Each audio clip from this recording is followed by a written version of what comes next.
Lot was far from perfect. He had failed to restrain his herdsmen when they quarreled with Abraham's men. He had chosen to dwell in Sodom and chose to go back there even after being taken captive and rescued by Abraham. We have it from our verse in context that, as a believer, the shameful conduct of the Sodomites tortured his heart, but Scripture makes Lot the subject. Having to witness such lawless evil deeds offended his believing conscience, but he remained in Sodom even after all that happened and all that he was suffering spiritually. No doubt dwelling in Sodom was a much easier life than being a nomadic herdsman. No doubt Lot was influenced by his wife and daughters who preferred it. Separating on his own without God's help was too much for Lot to bear, so God delivered him. That is Peter's main point here, but it is worth noting that there is a difference on the one hand between walking closely with the Lord as Abraham did and not needing to be delivered from situations of one's own making, and on the other hand, putting the Lord into a position of having to deliver us because of our bad decisions. Beyond all argument, the former is far better than the latter. Not only is Abraham's approach much more pleasing to the Lord, but we should also note that Lot, while he is a believer, did not have the same blessed end that Abraham did. Lot was not able to reside in Zoar, even though it was granted to him.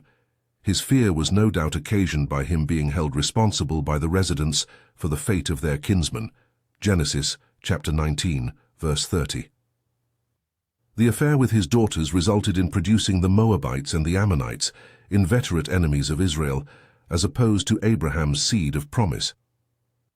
And while Abraham died in a good old age in peace and prosperity, we hear nothing more of Lot, who may well have ended his days in that same cave. Yes, God delivers believers while destroying hostile unbelievers for our sake, but better to be like Abraham and the recipients of Peter's letter who rejected the false teachers than those who were delivered from their hands through God's judgment, so as through fire. 1 Corinthians 3:15. Likewise as it was also in the days of Lot.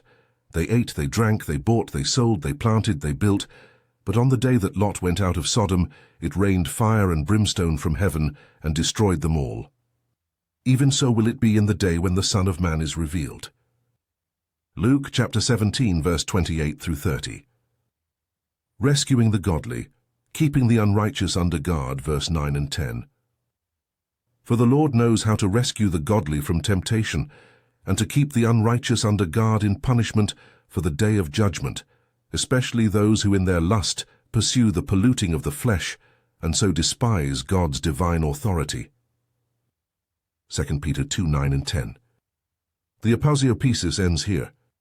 That is to say, the proposition, if God did all that to the fallen angels and the inhabitants of Sodom and Gomorrah, then is never completed, meaning that we are to understand a similar or potentially worse and unspeakable end for the false teachers who are vexing the churches of Asia Minor in Peter's day. Then how do these false teachers think that they will escape God's judgment?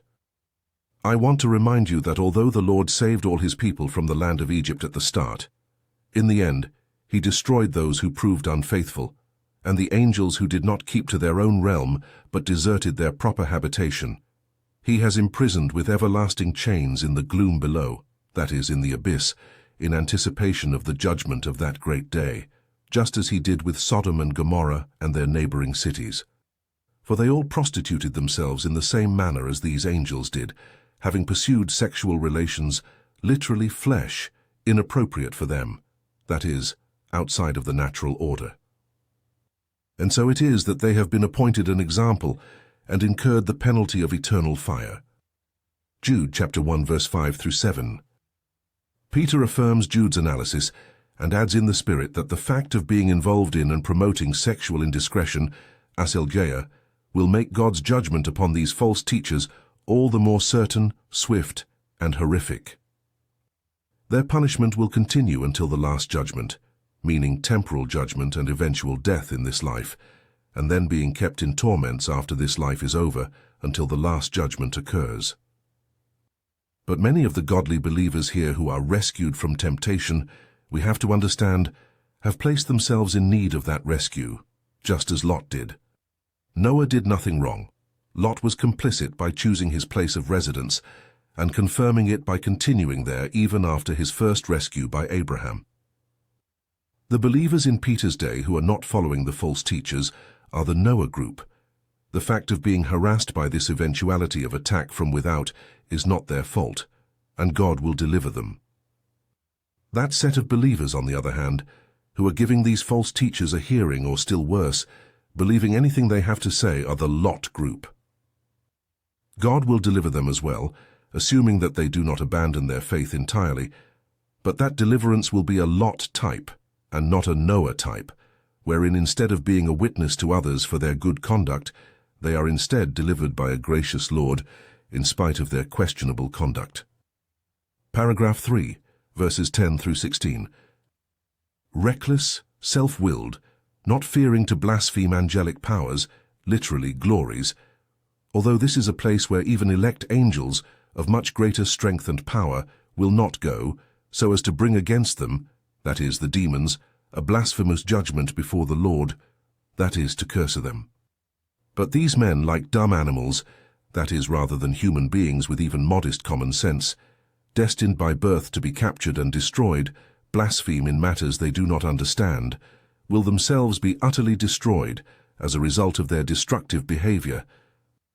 They are destined to receive the recompense, literally wages, of their unrighteousness, considering their daily provisions nothing but an excuse for pleasure, luxuriating in their deceptions, communing with you in an unholy fashion as spots and blemishes among you, that is, abusing communion.